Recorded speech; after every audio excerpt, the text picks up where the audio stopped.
magaaladeeday timid marti kama aha gurigeeday joogtaa wax walba oo hore u dhacana wax laga soo tago waaye horaa loo soconayaa gabadhaasna amnigeeda waa safe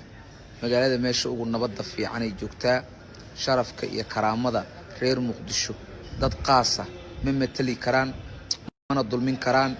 wax walba hore u dhacana horaa looga soconayaa waxaana idin wadaas reer Muqdisho reer xamar baa la horta marka meelaha soo joogno tahay odayaal xamar la lahaa odayaal xamar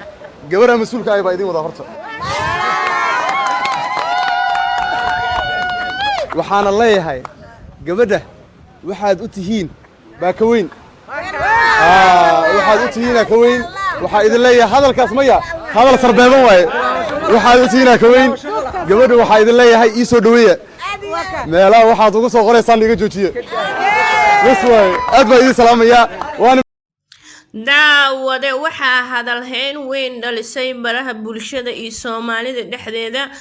Habboon Nuura oo fanaanada reer Hargeysa ah oo ka soo degatay magaalada Muqdisho xamar ay horay u caysay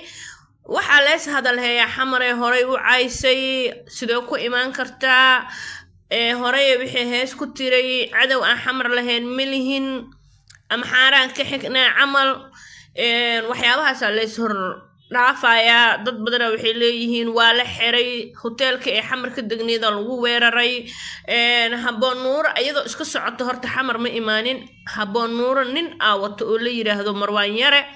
Marwaan Yarana wuxuu sheegay xaaskiisa inay tahay wuxuu yiray wax walba horay u dhacay waa laga gudbaa waa run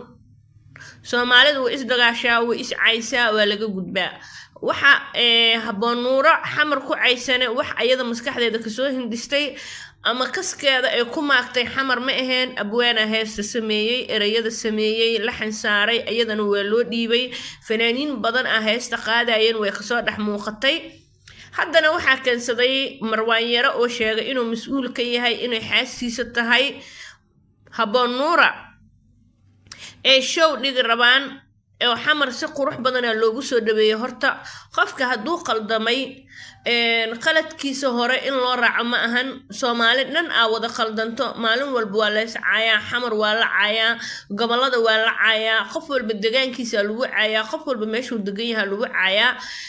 dadka xamar ku dhashtay oo xamar ku soo barbaaray oo xamar xuduntooda ku duugan tahay waa dad ilbax ah waa dad caayda yani waxba agtooda ka ahayn kaftanka yaqaano kaftanka agtooda ay ka furan tahay laakiin waxa hor cararaya dadka xamar ku dhashtay waa dadka shalay ayaga imaaday sidii Habboon Nuura maanta u timid shalay uu imaaday xamar ku nool waxay leeyihiin xamar ay caysay xamar kuma noolaan karto hoteelka degneeda lagu weeraray Habboon Nuura shalay haday hees ku caaytantay ee xamar ku caysay maanta waxa ka sugayno oo laga wada sugayo oo u baahanahay waxa waaye oo kaliya inay xamar hees ku amaanto shalay xamar ay caysay hees ee xamar ku raali gelinayso ee qofku wuu qaldama raali gelina wuu bixiyaa maadaama oo naag ninkeeda wato uu yahay sidoo sheegay Marwaan Yara inuu mas'uul ka yahay gabadhaas oo yani lagu ixtiraamayo asiga maadaama uu dhashtay xamar maadaama uu xamar deegaankiisa yahay oo gabadhana deegaankiisa uu keensaday dadka xamar joogo iyo dadka hadda hadalada isdhaafayo dadka isku fikrad ma ahan dadka isku aragti ma ahan qof walba aragtidiisa iyo fikirkiisa ka hadlaya sida hadalhaynta loogu heeyo Habboon Nuura waa gabar Soomaaliyeed waa fanaanad Soomaaliyeed dadka siyaasadda isku haystaan ma ogiyay shakhsi iyo af Soomaaliga la isku haysto si walba ay tahay Habboon Nuura way khaldantay dad waxay leeyihiin waa la xiray run iyo been waxay tahayba dad waxay leeyihiin hoteelka degneeda lagu soo weeraray sidoo kale Bilaal Bulshaabi oo af iyo adin ku difaacaya Habboon Nuura wuxuu dhahay waxay joogtaa magaaladeeda wadankeeda dadkeeda cidna kuma soo xagudbi karto cidna wax ma dhihi karto wax walba horay u dhacay waa laga gudbayaa wixii horay u dhacay lama heesanayo wax walba sidoo ku dhacay lama dhaho heesta ee fanaanada Habboon Nuura qaadayna heesa badan oo jawaabo ah loo diray calaa kulli xaal hadalka ma sii wadi karno hadal waa la jiijida hadda la yiraahdo waa sida margayo kala marba meesha loo jiido u jiidmaya gabadha waa gabar Soomaaliyeed waa fanaanad Soomaaliyeed inkastoo ay u dhalatay Somaliland ama Hargeysa hargeysana dhul Soomaaliyeed waaye gobolada Soomaaliya oo kamid yahay dadka waxay isku haystaan waa siyaasad habboon nuura waxa kaliya ay ka sugayna showgeeda waa hees ee xamar ku raali gelinayso xamar ay ku amaanayso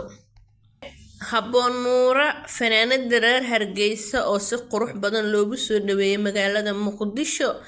ayada iyo Marwaan Yare habboon nuura oo dad badan ku dhagan oo dhahaya xamar ay cayse sidee ku imaaday xamar ay caysay waxay tiri cadow aan xamar ahayn malihin sidee ku imaan kartaa xamar qof ka xiga ma lahan qof walba qadiidiisa xirto maadaama ee habboon nuura qaldantay habboon nuura shalay hadee qaldantay ee dhahday xamar cadow aan ahayn malihin kulay qofta heesta sameeyay ayada ma ahan heesta maskaxdeeda kama soo hindisin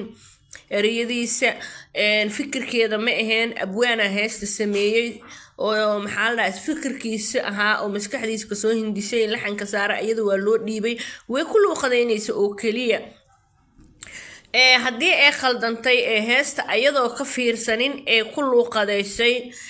shalay xamar ka aaminsaneed inuu cadow yahay maantana imaaday oo si qurux badan loo soo dhaweeyay qofka hadduu mar kugu qaldamo oo ku imaado waa inaad tustid wanaag waa inaad tustid fikirka uu shalay ka aaminsanay fikirka qurux badan uu kugu amaanayo waa inaad tustid yacni waxyaabihii oo shalay aaminsanay waxyaabihii loo sheegay inuu been yahay xamar inay tahay meel nabad ah xamar inay tahay meel aan la kala xidin xamar inay tahay hooyadii wadanka xamar inay tahay meel qofkii yimaado madaxa korkiisa uu saaran yahay qofkii caaye iyo qofkii amaana xamar inay u wada siman yihiin in la tuso waay laakiin dadaa waxay isku soo jireen xamar ay caysay siday jidka ku mari laheedaa loo baahan yahay hoteelkay ku jirtaa laga soo afduubay xamar qofna qofka ma xigo intaas saas u doodayso oo xamar ku hayso ma ahan dadka xamar ku dhashtay ma ahan dadka xamar ku soo barbara waa dad shalay ka imaado goboladaas iyo baadiyahaas iyo goofahaas oo xamar xoog ku sheeganaya xamar dadka ku dhashtay waa dad ilbax ah haddii la caayo iyo haddii la amaano waxay yiraahdeen dadka reer xamar saxda ah waxay yiraahdeen eegi oo magantaada soo galo amaan uu ka mudan yahay qofkii qalad kaa galo oo gurigaaga imaado ammaan iyo ammaan uu kaa mudan yahay iyo nabadgelyo inaad siisid in aa yacni xushmad siisid inaa ixtiraamtid midda kaleente habboon nuuro ayadoo iska socoto oo dhuq dhehaysa xamar ma imaanin habboon nuuro xamar waxaa keensaday Marwaan Yare dul libaax ee ku jiiftaa adiga fikirkaaga xuraa u tahay aniga fikirkayga xuraa u ahay ayada fikirkeeda xuraa u tahay qof walba fikirkiisa xuraa u yahay sidoo rabo u hadli karaa aragtidiisa uu ka hadli karaa laakiin ani aragtidayda ka hadlaa kasoo qaad habboon nuuro shalay way qaldantay erayada loo dhiibay ku luuqadaysa xamar cadow waaye tira maanta haddii ay qadiyadaas cadow waaye ay aaminsan tahay ma imaan lahayn laakiin waxaas waa iska heed laba fanaan ah kaftamayay waxa waaye dadka reer xamarna oo dhaladka ah oo xamar ku dhashtay oo banaadiriga ah oo maxaa la dhahaa asxuduntooda iyo ku duudanta waa dad kaftan yaqaano dadka yaa la isku khaldin dadka xamar ku dhashtay iyo dadka soo galay iyo isku khaldamin dadka xamar ku dhashtay oo xuduntooda ku duugnay waxa hor cararayaba dadka shalay soo galo oo goboladaas iyo magaaladaas iyo meel la aqoonin ka imaaday